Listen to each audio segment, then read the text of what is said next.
I'm Catherine Arndt, the Chief of the VLGA Connect Studio. Welcome to today's episode, brought to you by the VLGA, your counsellor support network and the national broadcaster on all things local government. It's TGU time from VLGA Connect. Hello, everyone. I'm Chris Eddy, and I'm joined by Tony Rownick from Hunt and Hunt Lawyers for our weekly dissection of the local government news. Hi, Tony. G'day, Chris. How's your week been? It's been pretty good, pretty busy. What about you? Yeah, it's similar, and I know we're the twosome today, but I think we might have our lovely correspondent Julie Reid, coming in from places afar. Absolutely. As we said last week, Julie's travelling in the UK. In Scotland this week, she's been sighted at a few local government locations, and she's going to check in and tell us what she's observing. A big week for UK news too. So you'd think we planned this. I wish we could say that we had, with the Birmingham bankruptcy story getting coverage right across the globe, and Julie's on the spot to give us a bit more context. Closer to home, Tony, we'll lead off this week with another ruling on a councillor conduct matter, this time at Latrobe City Council, where a councillor has been ordered to apologise over some social media activity. That's right. They're coming thick and fast, the conduct cases. And this one, as you say, at Latrobe, involving the applicant was Councillor Tracy Lund and the respondent was Councillor Melissa Ferguson. I think it's going to be a real leading case in relation to the use of social media by councillors, and it relates to the platform X, formerly known as Twitter. Councillor Ferguson maintained a social media account on X, and she has been found guilty of misconduct and breaching the standards of conduct in relation to various tweets and retweets, if we can still use that word now, that she made on her social media page. And they were in relation to all comments concerning the LGBTIQ plus community. More than 40 tweets were examined by the arbiter. Importantly, the social media account wasn't a council account. However, at least 20 of the tweets used the account name Councillor Melissa Ferguson, and at some point, Latrobe City Council name was shown in the tweets, and the arbiter found that therefore the tweets could reasonably be interpreted as having been made by Councillor Ferguson in her role as a councillor. And that was despite her having a disclaimer there. And if I read the disclaimer, it was, "Thoughts and opinions belong to me. As per my human rights, they are not that of any other entity." So that disclaimer, I assume, was on the profile of her account. It wasn't on every tweet that was made. Yeah, I think that would be right, Chris. Yeah. And importantly, from the arbiter's perspective, the disclaimer didn't refer to council or Councillor Ferguson's role, and therefore the arbiter thought that there was still some ambiguity regarding whether Councillor Ferguson was retweeting in her personal capacity or in her capacity as a councillor. So one of the takeaways for councils and councillors here is that it's important that if you're using a disclaimer on your private social media account, that you explicit to say, and these opinions aren't opinions of the council that I represent, or I'm not speaking in my capacity as a councillor, and be explicit about that. But the arbiter did find that these various tweets breached multiple, there were multiple breaches of the standards of conduct, things like, it's a standard around taking positive action to eliminate discrimination, promoting gender equality, considering the diversity of interests in the community, ensuring a councillor's behaviour doesn't bring discredit upon the council. And Chris, I've got to say, these were pretty extreme tweets, and I wouldn't sort of want to, offend anyone by, repeating them, but just they were, there were cartoons and such that were kind of equating being, trans with pedophilia, with there was a cartoon where a man was exposing himself and to a woman, and the woman calls him a pervert, and the police, arrest the man. And then in the next cartoon, the man's doing the very same thing, except he's wearing a rainbow-coloured scarf. The woman calls him a pervert, and the police take her away. And there's some caption around, hate speech. Right. That she's been arrested for hate speech. So the arbiter did say that, there might be legitimate engagement on some of these issues, academic transcripts and that. But in this case, the tweets were offensive. They were aimed at being disrespectful. And there was this inference that, trans people were pedophiles, amongst other things. Now, Councillor Ferguson sought to argue that in terms of, was there any offence caused to anyone? She said, well, it's impossible to know who will be offended, who's offended by what, and the matter of giving offence is subjective. That's what Councillor Ferguson argued. The arbiter absolutely did not agree with that and said, look, the measure for whether offence has occurred is whether a reasonable person in the position of the offended person would take offence. So would a reasonable trans person reading that tweet take offence? A reasonable person from the LGBT plus community take offence? And in this instance, the arbiter found not only was that the test, the reasonable person test, but found that they would take offence. Yeah. There was also this issue about did the tweets bring disrepute upon the council? And that is one of the standards of behaviour, a councillor not to bring disrepute upon the council. And Councillor Ferguson said, look, really this is a question of how many people complain. There's 77,500 people in Latrobe Council, and there were 4 complaints. So, relatively small number of complaints compared to population. The arbiter said, no, that's not at all the test of whether behaviour brings disrepute upon council. The test is whether a reasonable person viewing that relevant behaviour would think less of the council by virtue of the councillor's behaviour and their association with the council. And again, so we look at these things through a reasonable person prism, and the arbiter found, they would think less of the council. It did bring disrepute upon the council. And ultimately, Councillor Ferguson was ordered to make an apology. So, Tony, as you say, some guidance there on a few crucial matters. The one around separating the councillor role from the personal role, which I know challenges a few councillors. And, I've often heard them say, I'm taking off my councillor hat now and talking as, as a resident, as an individual. It's not that simple. Yeah. And I think, it's this decision still leaves open the question of, is it ever possible for a councillor to make controversial statements publicly, but make them in a personal on a personal level without it reflecting upon their council or reflecting upon their position as a councillor? The arbiter kind of reflected on the possibility of, as say, referring to some academic studies on something that, someone else might disagree with. But in this case, they were quite offensive commentary.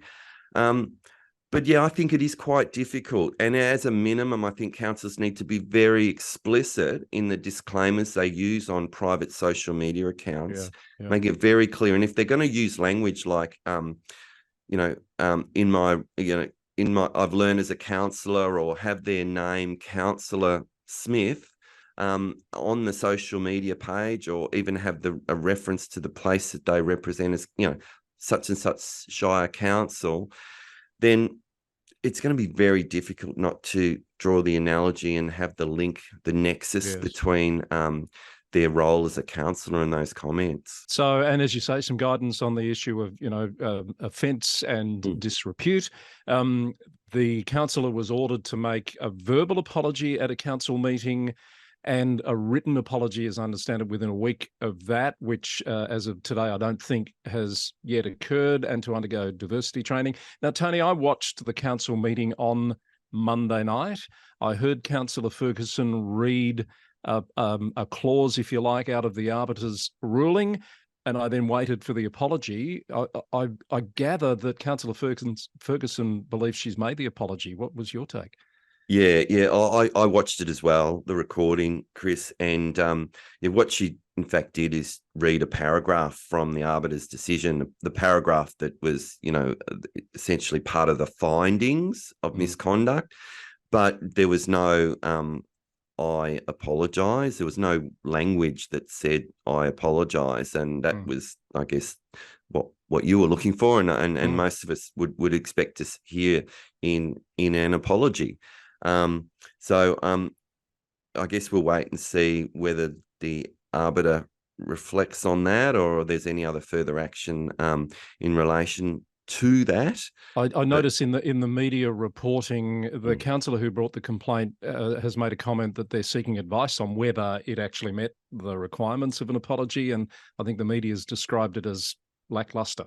Yeah. I think my advice to any councillor would be aware that there are explicit in the definition of misconduct in the Local Government Act, or in fact, if serious misconduct in the Local Government Act, I think it says failing to comply with the direction of an arbiter. So I'd be, wanting to be very careful that I followed those directions to, avoid the potential for a serious misconduct finding. All right. So that's our conduct issue of the week, if you like. And thank you for doing that dissection of the arbiter's decision there, Tony. Also making news this week, the Deputy Lord Mayor at the City of Melbourne has put out an opinion piece which picks up a few of the threads that I've heard others talk about in relation to housing affordability, the role of councils, and the threat, if you like, that's coming out of the state government for planning powers in terms of housing to be taken away from councils. What did you think of this statement? Oh, look, I thought it was a really powerful opinion piece, I think initially on LinkedIn and then picked up by the Herald Sun. And as you say, reflecting on the state government's apparent plans to strip Victorian councils of their planning decision-making.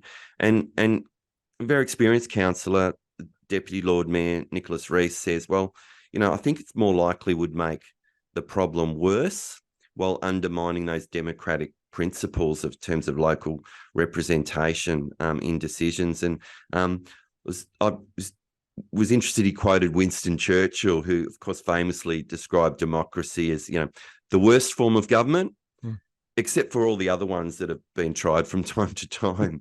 Yeah. And he said, look, there's this simple lie that's out there that's being told that is the problem of housing supply shortages is caused by local councils pandering to the NIMBY, not in my backyard element. He said, in fact, there's a much more complex truth here, and that is that most councils work very hard to assess planning applications within all the statutory time limits. They're pulling their weight in terms of housing approvals, and in fact, there are a lot of housing developments that are approved that haven't proceeded. In fact, you gave the example in the City of Melbourne, over 100 residential development projects with 20,000 dwellings are approved but are yet to be commenced. So 20,000 dwellings, that's 50% of the new homes needed in Victoria next year. And the real problem is that developers, understandably, will only build where there's, sufficient profit. And at the moment in the marketplace, there's such high building costs, interest rates are high, insurance costs are high. There's this massive skills shortage as the private construction sector competes with essentially the public sector driven by state government with those major infrastructure projects. So the real issues aren't local government issues. They're actually in the wheelhouse of the state government in terms of, these skills shortages, the construction industry, etc. And I thought they were quite sort of cogent comments. He also pointed to the issue of corruption. Obviously, he condemned corruption in local government, but pointed out that,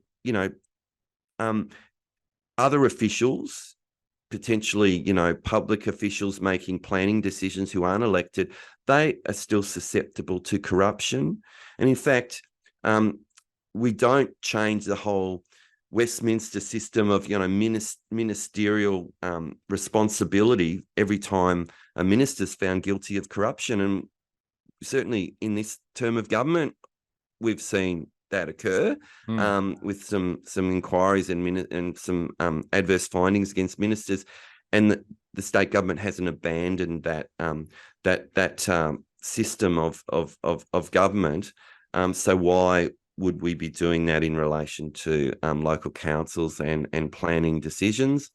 Nick Rees says it would be smart to ban all political donations from developers, being donations to state members of parliament, Commonwealth, and of course to councillors. And the state government, if they want to encourage densification, denser housing in Melbourne suburbs, then they're able to do that by just simply changing the zoning controls, the planning controls in such a way that eliminate that discretion of local councils in relation to these matters. So there are other tools available, and I just thought it was a really strong, well thought statement by one of the key councillors in the state. Yes, thank you to Nicholas Rees for elevating those issues. As I say, many of those threads have been echoed and stated from other sources. Whether this combines to be a message that gets through to have any impact, I guess, waits to be seen. And of course, as we sit here on Friday morning, the 8th of September, we're yet to really hear anything out of the government about the Operation Sandon findings on a broader basis, other than some of these rumours about some planning matters. So we continue to wait and see. Thanks for that assessment, Tony. A little bit of CEO level news to report this week. A couple of reports in the press in northern Victoria about the departure of Claire Keenan from Moira Shire Council. You'll recall a commission of inquiry was held there. The council was removed, replaced with administrators until 2028. The report was quite critical of Claire Keenan and her management style and performance in the role, if you like, and not just Claire, we should say. Other senior execs over time as well. But Claire had been on leave since March when the report came out and has now formally resigned, and the council has started the process of seeking a new CEO. So we wish Claire all the best for what comes next for her. Tony, I did notice in one of those reports they spoke to Libero Mustica, the former mayor of Moira, who made the comment that he'd been in touch with Claire and advised her to resign for her own mental well-being, and stood by the appointment that was made of her as CEO as being the best of the applicants at the time, a couple of years back. Hindmarsh has appointed a CEO. Happier news there with Jessie Holmes, who will recall me on this program saying a couple of years back, probably, when she left the sector and went to a state role, that she'd be back. Local government was in the blood, and she's been at Hindmarsh as a director for 12 months and has now been appointed as its new CEO to take up the role, I think, next month. Well done, Jessie. Yeah, good local. I think I read she went to Dimboola Memorial Secondary College, so be well known in the area. And I think it was CEO at Yarriambiack. Yarriambiack, that's correct. Yes, and a regular viewer or listener of this program as well too.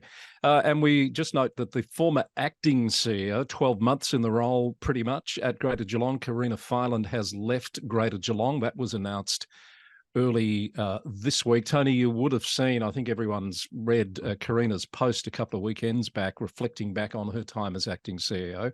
It's been described as inflammatory in the media, and whether there's a link between that and her eventual departure, I don't know. People are surmising, but again, we wish her all the best with whatever happens next. Yeah, but LinkedIn post, I think it was headed "Leading with Discipline and Integrity," Yeah. and reflected on her time, those 12 months as council, some of the tough decisions to make, the turnaround in terms of the financial position at council, and the challenges ahead for Greater Geelong still in that area. But talked about, visionary leadership, the courage that disciplined leaders need to have to make tough decisions. And there was a lot of comments on LinkedIn, overwhelmingly positive, I've got to say, about congratulating, Karina for the position she took. But yeah, it did sort of draw a lot of comments from the sector, that LinkedIn post. Yeah. So she's moved on, left the organisation just the week before the council had confirmed she would be going back to a substantive role. But of course, Ali Wasey's arrived there now as the new CEO, and I'm sure is hitting the ground running to deal with the challenges there. So those are the appointment notes for this week. Here's one that caught my eye, Tony. Not sure if you've had a chance to read the outcome of IBAC's latest survey of Victorian councillors about perceptions of corruption. Some really interesting findings here, and it'd be good to try and unpack this a bit further at some point with someone from IBAC if we can. Almost 3/4 of the councillors surveyed agreed that corruption is a problem in Victoria. 59% think it's a problem among elected officials. Yeah, I thought this was really interesting also. Like, firstly, you should say all Victorian councillors, I think, or 632, which I imagine is all of them, were invited to participate, and a pretty high response rate, 21%, 131. So it's a pretty good sample there.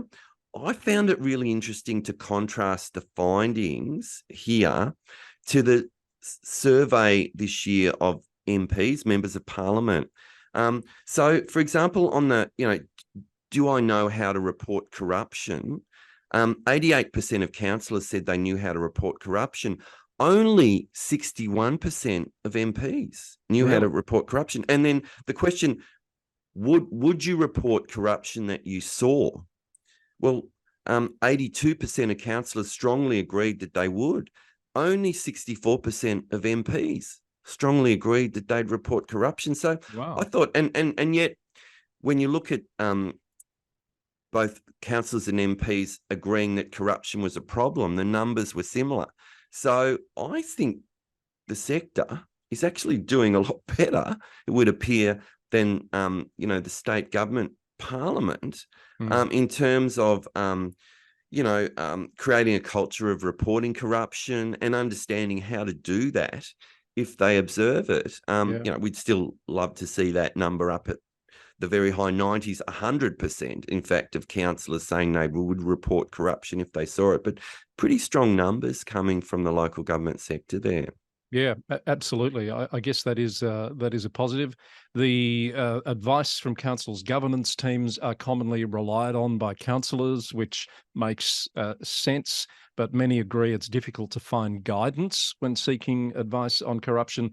And I thought the behaviours that were identified as most likely to be a high risk were interesting: bullying and harassment, favouritism and nepotism, collusion and misuse of government resources were the top ones. All right, so that's from IBAC, and there's links available for you to read further into the details of that. We spoke last week, Tony, about Hume City Council resolving to cease its corporate membership of LG Pro. The mayor was self-confessed cranky with LG Pro since reporting of its submission to the Culture Review earlier in the year. Now we understand from media reports that LG Pro has reached out to hopefully discuss the mayor's concerns and has apologised for any offence that might have been caused. Yeah, well, it's heartening, I think, and I think that's the right steps to take, and we look forward to hopefully some dialogue between the councillor and LG Pro, or the councillors there at Hume. Yeah. The LG Pro response, which was reported in the Star Weekly, did say that some of its comments were not represented accurately and that they'd called for sector reforms in good faith, which I'm pleased that they mentioned that part of it. Let's not throw the baby out with the bathwater, but it would be good to know that that discussion is ongoing. Yeah, I've said some things over the years that I've then read in the newspaper that I've apparently said, and they didn't quite gel. So, yes. So that's just to close the loop on that one for now. The annual CEO index from Davidson Recruitment has been released, Tony. I'm not sure if you've had a chance to look at this, but this is interesting reading. Quite a number of CEOs from around the country talking about particularly what are the key issues now post-COVID, what are the things that keep them awake at night. Very interesting insights here. Yeah, another good sample. I think 119 CEOs across the country, and yeah, what? Well, you've read it as well, Chris. But I wonder the viewers think, well, what would most likely keep CEOs up at night? Well, I wasn't actually surprised by the answer. It was retaining talent. Yeah, and the highest ranking priorities for CEOs across local government authorities, the top 5. The first one, very much still in that space, people, leadership and organizational culture, the top priority. Second was community resilience and well-being, followed by leadership capability, cybersecurity, and then the digital transformation. So not surprised by those themes. I think they probably have, there would be an element of commonality in the private sector with some of these themes around your people, but also other key themes identified were the opportunities posed by artificial intelligence for councils. And I think that's a huge space. The ongoing challenges of the hybrid working environment, we're still, dealing with that as a sector.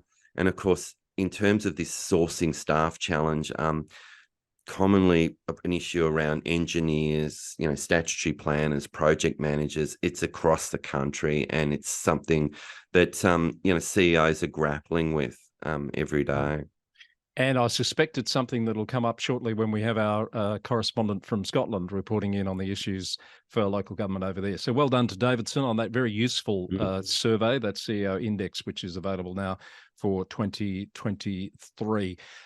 Tony, this one caught my eye. I know you haven't had a chance to read this yet. It just popped up in my feeds this morning. We've had a few cases recently of councillors being deemed disqualified from continuing to serve because they've missed meetings without applying for a leave of absence. And this always troubles me because it's surely not a complicated process to put in a request to say, can I have a leave of absence for whatever reason? But in Broome Shire in Western Australia, a former Shire president, no less, Councillor Harold Tracy, has been informed this week that he's been disqualified from continuing on the council because he did not formally request leave for 3 consecutive ordinary meetings of the council that he missed in June, July and August. Now, when you dig deeper, according to the media, Councillor Tracy's wife has passed away.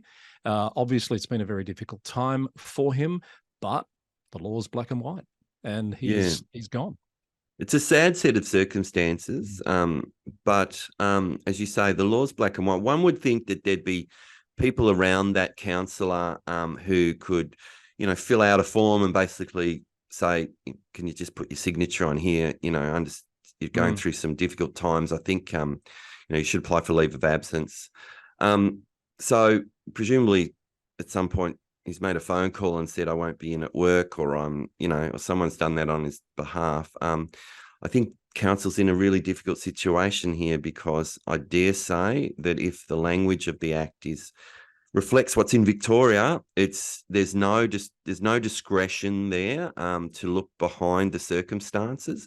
If you haven't shown up to, I think in Victoria it's 4 meetings in a row without having leave of absence, then you're gone, you're disqualified. We've seen a similar incident, I think, recently in South Australia from memory, with 2 councillors that hadn't attended meetings. So there's a bit of that going on this term around the country. Big story out of the UK this week, Tony, with the some media says it's the largest local authority in the UK. Others refer to it as the 2nd largest city in the UK. The jury seems to be a little bit out on those claims, but basically the city of Birmingham has effectively declared bankruptcy by filing what they call a Section 114 notice. Yeah, all spending halted Yeah. other than those services they must provide by law, things like, social care, waste collection, and such. Facing real financial issues. There was a Supreme Court case in the UK about equal pay for certain roles. It was about bonuses, and so people in working in traditionally sort of male parts of council services were getting bonuses, and people in some of the traditionally female parts, it seems, weren't. And there was a court decision ordering that bonuses be back paid. And so there's a £760 million bill that Birmingham Council has for equal pay claims. Their budget shortfall this year was £87 million.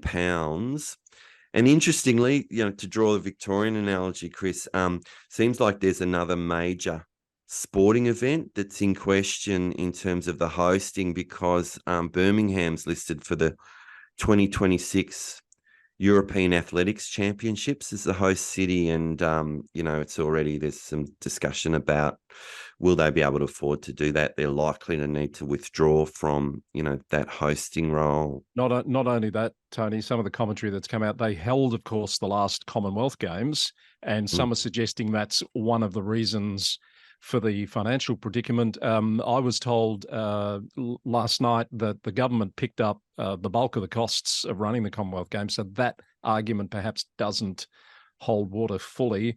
And there's been some suggestions that equal pay claim liability might be understated. It could be closer to £1 billion. That's pretty massive. And of course, they've got other financial challenges as well. So I think there was an IT system, Oracle Yes. IT system. They were installing that, and this would be true for some councils in Victoria, but there was a major cost blowout in relation to that installation of the IT system as well. There's a live example in Queensland at Cairns Regional Council at the moment of an IT system implementation that's been going on for a few years now and has blown out by about $8.5 million as of current estimates. So, as you say, Australian councils can possibly sympathise with that issue. All right, Tony, I think we might go for some on-the-ground coverage of this issue and others that are impacting on the local government sector in the UK. Our offsider, Julie Reid, who's normally here with us, is in Scotland right now and filed this report for TGU. Come on in, Julie. Hi, Chris. Hi, Tony. Hi to our loyal listeners. It's Julie Reid here. I'm checking in today from sunny Edinburgh, Scotland. Yes, it's sunny here, can you believe it? And they all think that I have brought the fine weather from Melbourne.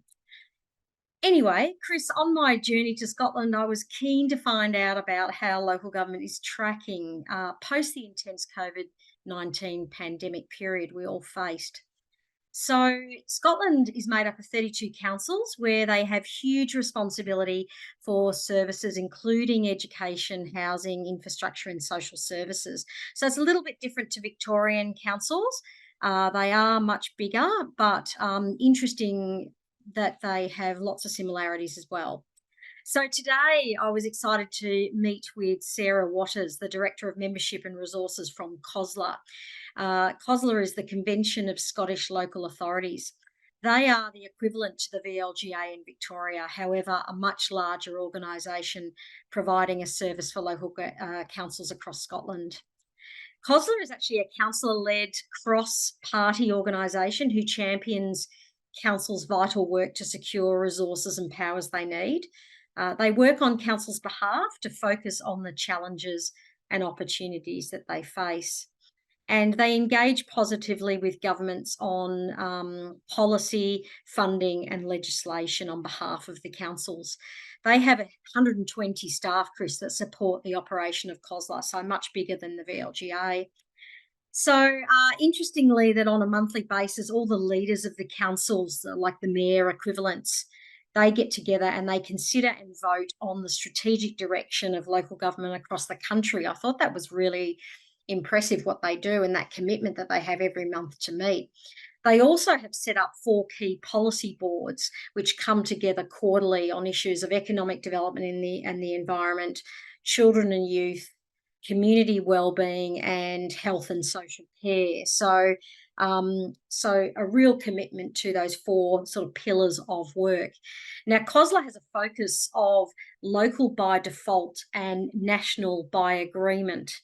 Local government is really trying to ensure that they retain local control to support their communities and ensure that there is a respectful and mutual agreed position on local government matters between them and the national Scottish government. So, Chris and Tony, in speaking to Sarah, it was clear that they had some very key issues facing local government in Scotland that were similar to those of us in Victoria.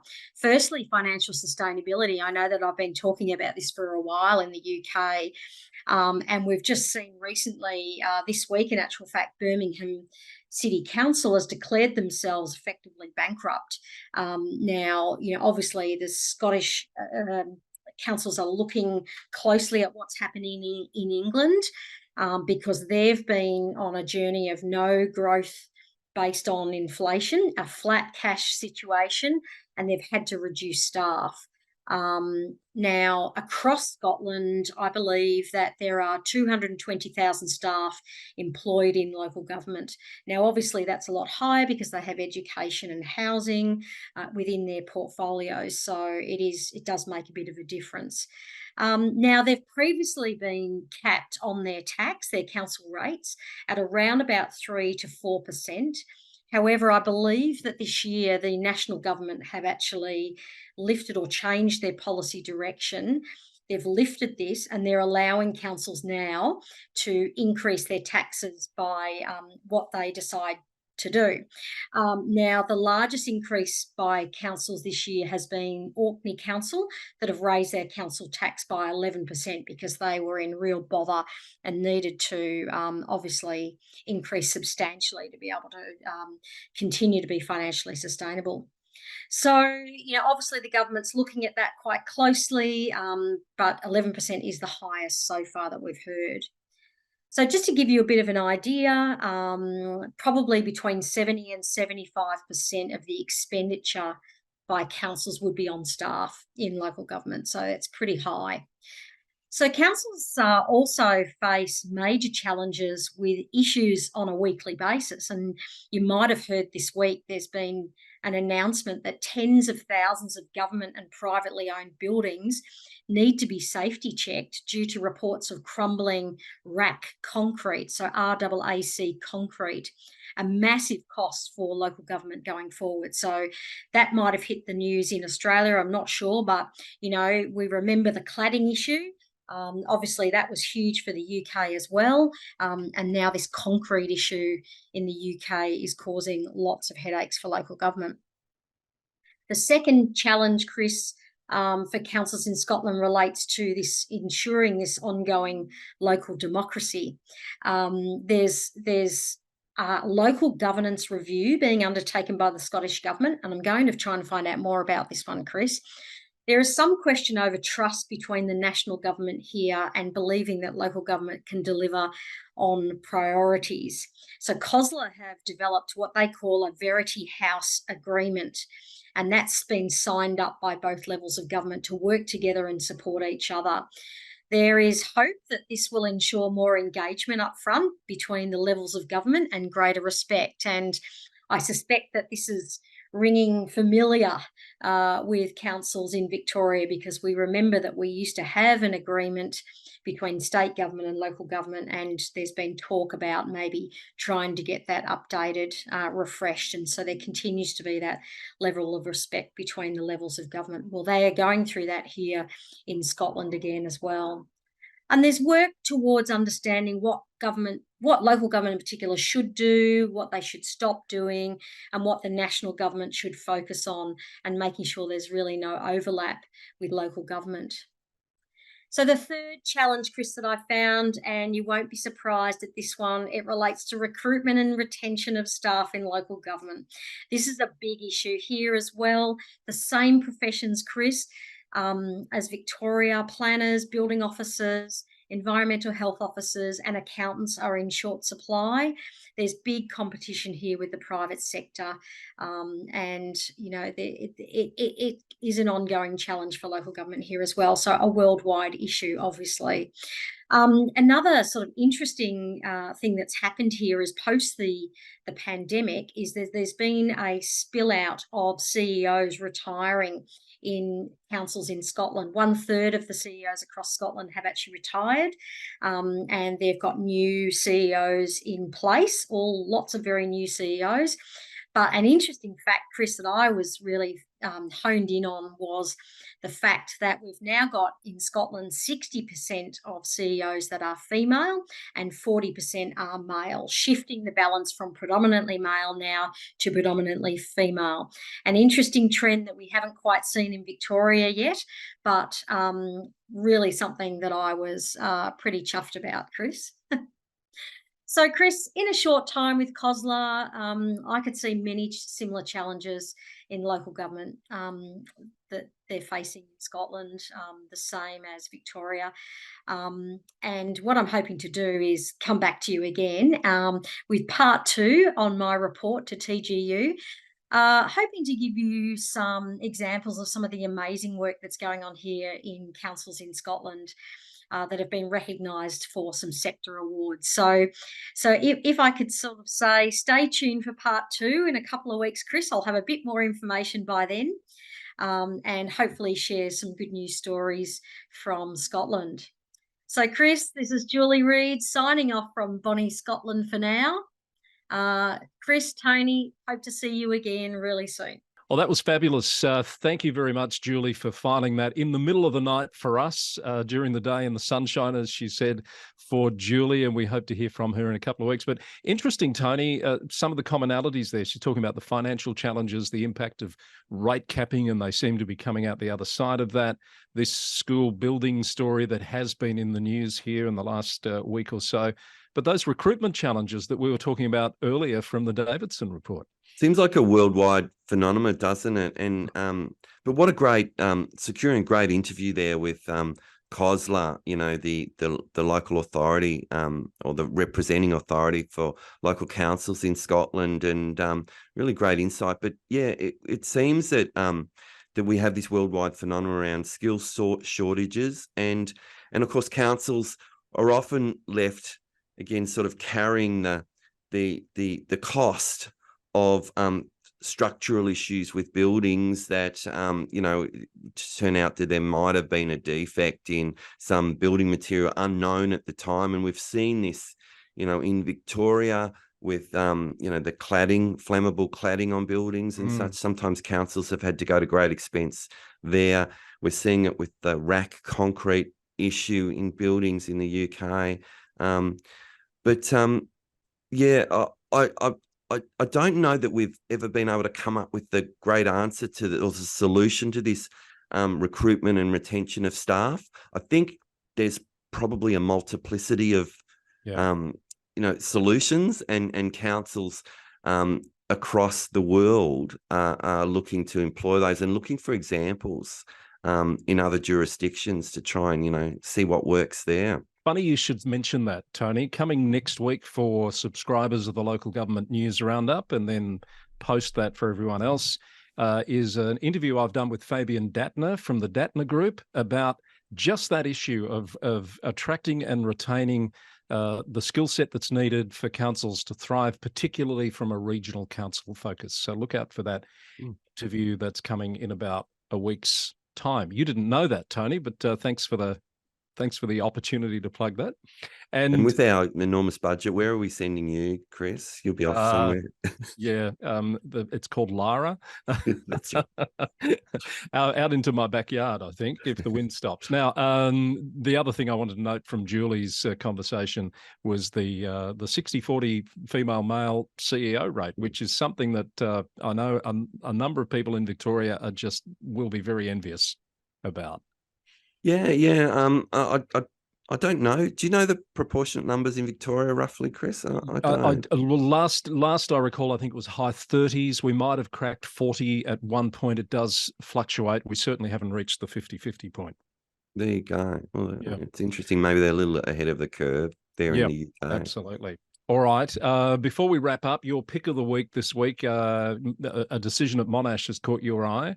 Yeah. I did like this. A decision of the council to keep council spaces free from gambling, advertising, and sponsorship. And for our viewers out there, Chris, sometimes councillors and council staff, I'm sure, feel powerless in relation to tackling, major social issues. But here's just a great reminder that councils can actually control what happens on their turf, on the properties that they own, on the land that they own. And in this instance, we're talking about, beyond the council civic offices, we're talking the libraries and such. We're talking about sporting pavilions, club rooms, recreation centres where there may well be currently, advertising for gambling. And as we know, that's a scourge that sort of really affects our community. The mayor of Monash, Tina Samardzija, has made the statement that Monash still remains one of the top 10 local government authorities in Victoria for electronic gambling machine losses. And here, council's done something substantive to seek to at least in the promotion of those machines and those venues on council buildings or at council owned venues. And I think that's a great move. There'll be one-off grants available to those Monash sporting clubs to help them transition from fundraising and sponsorship from those electronic gaming venues to other sources of revenue. But I just thought it was a good, practical local measure. I agree. Kudos. Now, if they could do something about the incessant sports bet advertising that we get on the television, I'd be even more grateful. But anyway. True. Thank you, Tony. We will wrap things up. I just want to give a few plugs. Now, we had a terrific global executive panel last night as we record this on harmonious decision-making. VLGA members will get access to the recording of that in due course. We've had some new local leaders episodes come out this week, which you'll find on the YouTube channel with Karen Ellis, the CEO at South Gippsland Shire, and Councillor Tammy Radford, the Mayor at Cardinia Shire. And coming this week, the next in our Operation Sandon series, we talked to Professor Roberta Ryan at the University of Newcastle, cover off on some of the planning reforms that are proposed, as well as, Tony, you'll be interested to hear this, the changes that are proposed in the recommendations to the CEO employment and performance processes. Roberta major has, change. Yes, That'll be major really change. interesting. I'd love to see that. Well, Roberta's take is really interesting because I think it's gone further than she would have hoped for, and she certainly has a view on the need for that. And also more local leaders, Rob Amos, the Mayor at Campaspe, Karen Foster, the Mayor at Moyne, joining us this week. So lots to keep you entertained on the VLGA Connect channel. Tony, thank you as always. Again, another big week, and really appreciate your insights, particularly on those conduct matters, and look forward to doing all again next week. Thanks, Chris. I really enjoy it, and look forward to it as well. And thanks to Julie Reid again for dialing in from Scotland, and we'll see Julie in the next week or so with more of her UK travels. That's TGU for the 8th of September. Thanks for watching and listening, and bye for now.